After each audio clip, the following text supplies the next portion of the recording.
दुनिया का 7वां अजूबा प्यार की निशानी। कहा जाता है कि इतिहास तथ्यों पर आधारित होता है, ना कि भावनाओं पर। कैसा इतिहास? तो आखिर क्या है रहस्य ताजमहल का? आखिर उन 22 बंद दरवाजों के पीछे क्या छिपा है? एक थ्योरी के अनुसार मुगल बादशाह शाहजहां ने इसे नहीं बनाया, बल्कि इसे बनाया था राजा परमर्दिदेव के द्वारा 13वीं सेंचुरी में। उसके बाद यह पास डाउन हुआ राजा मानसिंह को। शाहजहां ने ताजमहल को उनके पोते राजा जयसिंह से खरीदा था। और एक थ्योरी यह बताती है कि शाहजहां ने ताजमहल के बनने के बाद 20,000 मजदूरों के हाथ कटवा दिए थे, ताकि इस जैसी कोई इतनी सुंदर इमारत बनाई ही न जा सके। यानी एक थ्योरी के अकॉर्डिंग तेजो महालय मंदिर बना था 13वीं शताब्दी में। वहीं दूसरी ओर शाहजहां ने अपने वर्कर्स के हाथ कटवाए थे 17वीं शताब्दी में, यानी लगभग 450 साल बाद। तो ऐसा तो हो नहीं सकता कि यह सारी ही थ्योरीज सच हो। तो चलिए आज की इस वीडियो में सच को जानने की कोशिश करते हैं।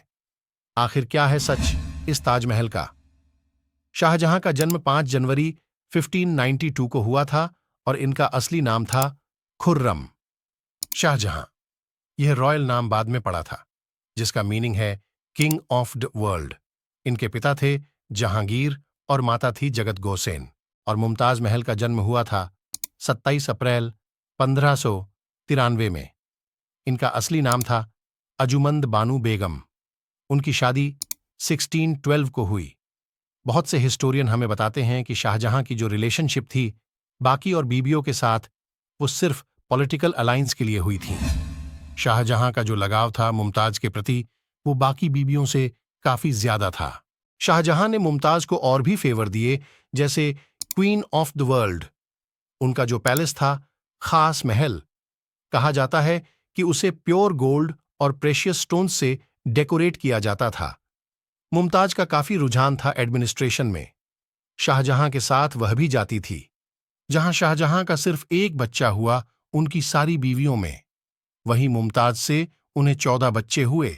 आधे बच्चे चाइल्ड बर्थ के दौरान मारे गए। उस जमाने में यह बहुत आम बात होती थी। मुमताज की मृत्यु उनके 14वें बच्चे के होने के दौरान हुई थी, 17 जून 1631 में। उनके जाने के बाद शाहजहां भारी गम में डूब गए और कई महीनों तक रोते रहे और 1 साल के लिए आइसोलेशन में चले गए। जब वो वापस आए तो उनके बाल सफेद हो चुके थे। उनके चेहरे पर थकान जरूर दिखती थी। उनके अनुसार जो मरने के बाद आत्मा होती है वो ग्रेव में चली जाती है और ये डिसाइड होता है कि वो आत्मा स्वर्ग में जाएगी या नर्क में। शाहजहां का मानना था कि मुमताज महल की जो फाइनल रेस्टिंग प्लेस है, यानी जो ग्रेव हो, वो ग्रैंड होनी चाहिए, लाजवाब होनी चाहिए। जब वो ताजमहल बनाने का फैसला लेते हैं तो उस्ताद अहमद लाहौरी, जिन्हें इसका टाइटल दिया गया और उन्हें कहा गया नादिर ए अस्र, बिल्डिंग मटेरियल का ट्रांसपोर्ट करने के लिए हजारों हाथियों को लगाया गया था।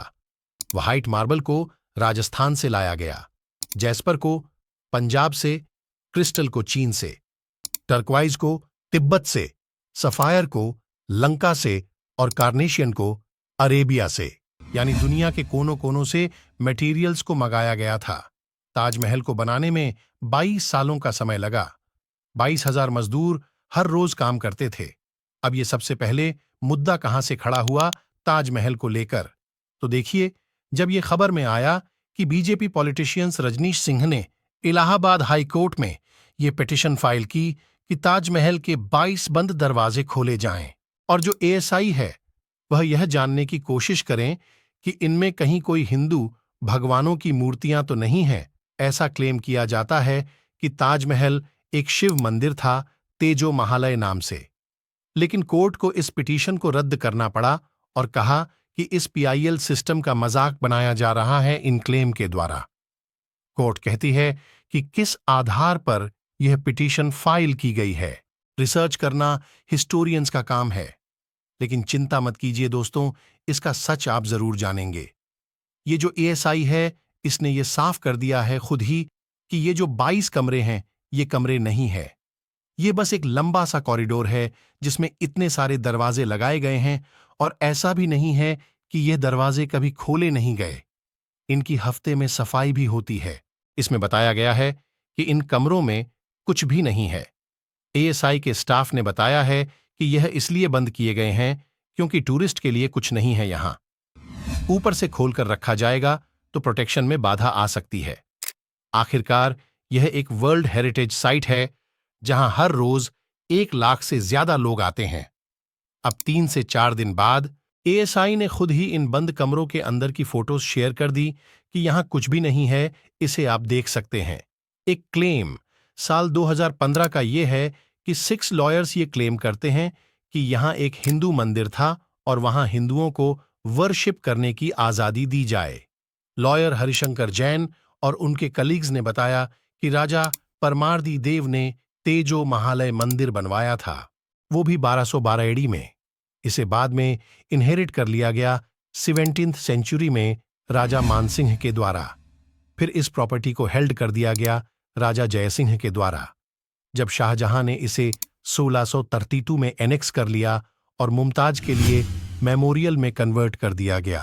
कोर्ट ने कहा कि एएसआई के होम सेक्रेटरी और सेंट्रल गवर्नमेंट को इस पर अपने अपने रिप्लाईज सबमिट करे। नवंबर 2015 में union cultural minister Mahesh Sharma ने बताया कि सरकार को आज तक ऐसा कोई एविडेंस नहीं मिला कि यहां हिंदू मंदिर था, और तो और एएसआई ने भी यही रिप्लाई दिया। दरअसल राणा सफवी ने एक ब्लॉग लिखा था जिसमें उन्होंने बताया कि मुगलों को काफी शौक था अपनी बायोग्राफी लिखने में, रिकॉर्ड्स रखने में। जैसे कि जहांगीर ने जहांगीरनामा लिखी, अकबर को पढ़ना लिखना नहीं आता था तो अकबरनामा को लिखवाया। राजा जयसिंह के काफी फ्रेंडली रिलेशंस थे शाहजहां से। जयसिंह उसी जगह पर रहते थे जहां ताजमहल है। इस जगह को हवेली, खाना, मंजिल इस तरह के शब्दों से पुकारा जाता था, लेकिन था उन्हीं का घर। जयसिंह इस जमीन को मुमताज के लिए फ्री में डोनेट करना चाहते थे। इरा मुख्तोय बताती हैं कि मुगलों के संबंध तब बनने शुरू हुए जब अकबर ने आमिर की राजकुमारी हरकाबाई से शादी की। बॉलीवुड में दिखाते हैं कि अकबर ने जोधाबाई से विवाह किया था, लेकिन हिस्ट्री के मुताबिक गलत थी। एक्चुअली में जोधाबाई का मतलब होता है जोधपुर की लेडी। जो जहांगीर थे उन्होंने जगत गोसेन से निकाह किया था, जो शाहजहां की माता हुई। उस समय एक ब्रिटिश थे, कर्नल जेम्स टॉड। उन्होंने एक किताब लिखी थी जिसमें गलती से मेंशन कर दिया था जोधाबाई को हरकाबाई की जगह। तो इस तरह हरकाबाई राजा मानसिंह की बुआ थी। अकबर के पोते थे शाहजहां और राजा मानसिंह के पोते थे जयसिंह। तो आप अब समझ सकते हो इन संबंधों को। तो यही रीजन था कि जयसिंह ये जमीन उन्हें फ्री में डोनेट कर रहे थे, लेकिन शाहजहां ने इसे मुफ्त में न लेकर जयसिंह को 4 हवेली देकर ली। यही नहीं, इस चीज को स्पेशल पेपर्स में रिकॉर्ड भी किया गया है। इसकी डेट भी मेंशन है 28 दिसंबर 1633। ये फरमान आपको मिलेगा जयपुर के सिटी पैलेस म्यूजियम में। लेकिन दोस्तों, ये कहीं से तो आया होगा ना कि यहां तेजो महालय नाम का एक हिंदू मंदिर था। तो सुनिए, एक इंसान है जिनका नाम है पुरुषोत्तम नागेशोक, यानी P.N. ऑक। ये वो पहले व्यक्ति थे जिन्होंने ये क्लेम किया था। ये कोई हिस्टोरियन नहीं है दोस्तों, ये अपनी मर्जी से खूब हिस्ट्री लिखते थे। एक हिस्टोरियन को बहुत कुछ सर्च करना पड़ता है, एक एक चीज की जांच करनी पड़ती है, तब कहीं जाके अपनी हिस्ट्री को राइट कर पाता है। ओक अपनी ही एक धारणा बनाते थे, जैसे कि वैटिकन शब्द है, सुनने में वाटिका जैसा लग रहा है, तो हो सकता है कि वैटिकन सिटी पहले कोई हिंदू टेम्पल रहा हो। नहीं, ऐसा ही है, मैं इसे लिख ही डालता हूं। यही हुआ था। ये कोई मजाक नहीं है दोस्तों, ओक ने यही सब चीजें लिखी थीं अपनी हिस्ट्री में। सुप्रीम कोर्ट ने डिसमिस कर दिया P.N. ऑक के इन क्लेम्स को, और मजाक भी उड़ाया ओक का। यह भी कहा जाता है कि शाहजहां ने मजदूरों के हाथ भी कटवा दिए थे। ये कैसे पॉसिबल है दोस्तों? क्या एक दिन में ही सबके हाथ काट दिए होंगे? और अगर नहीं, तो क्या एक एक को बुलाकर काटेंगे? अगर ऐसा होता तो क्या मजदूर हाथ कटने का इंतजार कर रहे होते? जैसे ही काटे जाते लोग भाग जाते, वहां रुकते नहीं। यानी ये चीज बिल्कुल गलत थी, क्योंकि इस चीज का कहीं ना कहीं किसी न किसी किताब में तो मेंशन किया होता ना। देश विदेश से भी कई कारीगर आए, और तो और आज भी इन कारीगरों की पीढ़ी इस स्किल को प्रैक्टिस करती हैं। इन्हीं सब ने मिलकर बनाया था शाहजहानाबाद, यानी आज का दिल्ली। तो सोचिए, जामा मस्जिद, रेड फोर्ट, ताजमहल, ये सब सेम टाइम के बने हैं। हाथ काटे गए होते तो ये कैसे बनाते इतना सब कुछ? शाहजहां काल को गोल्डन एरा कहा जाता है, यानी इन्हें आदर दिया गया। तो ताजमहल दुनिया का 7वां अजूबा है और एक वर्ल्ड हेरिटेज भी।